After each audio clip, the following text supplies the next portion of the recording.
حضرت خالد بن ولید رضی اللہ تعالیٰ عنہ مالک بن نویرہ نو قتل کر دیتا آپ نے. مالک بن نویرہ نے جب قتل کیا نا تو یہ بات چلتے چلتے مدینہ منورہ میں آ گئی کہ خالد بن ولید نے ایک مسلمان کو قتل کر دیا. اور اتنا دباؤ بڑا کہ صدیق اکبر کو خالد بن ولید کو معاذ جنگ سے واپس بلانا پڑا.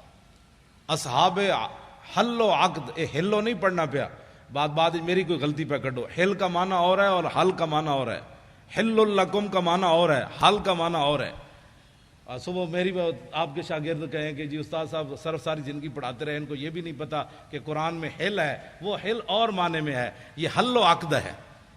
اصحاب حل و عقد صحابہ، بڑے بڑے اجلہ صحابہ، ان کی مجلس طلب کی گئی اور خالد بن ولید کو پیش کیا گیا. خالد بن ولید جب مسجد نبوی شریف میں داخل ہوئے نا تو حضرت عمر اتنے جلال میں تھے کہ آپ نے ان کی پگڑی سے تیر کھینچ لیے. خون آلود تیر آپ نے لگائے ہوئے تھے، ایسے ایسے لگائے ہوئے تھے سارے. تو حضرت عمر نے جاتے جاتے ان کے سارے تیر اتار لیے. قریب تھا کہ فاروق اعظم حضرت خالد بن ولید پر ہاتھ بھی اٹھا دیتے، لیکن حضرت صدیق اکبر کی جو جلال اور ہیبت تھی نا صحابہ پر، اس کی وجہ سے حضرت عمر بولے نہیں.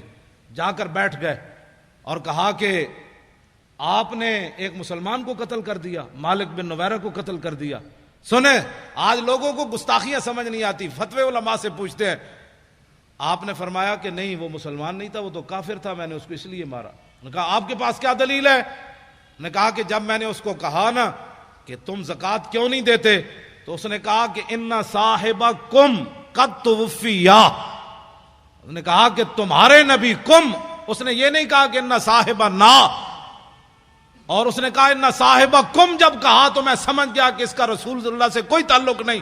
تو صدیق اکبر فرمانے لگے بالکل ٹھیک کیا تو نے جو مارا ہے اس کو.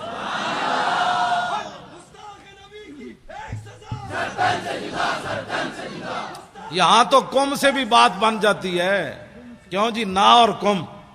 ہاں فرمایا اس نے کم کہا. سیدنا صدیق اکبر نے کہا بالکل ٹھیک، اصحاب حل و عقد نے کہا بالکل ٹھیک، فاروق اعظم نے کہا بالکل ٹھیک، کسی نے بھی نہیں کہا.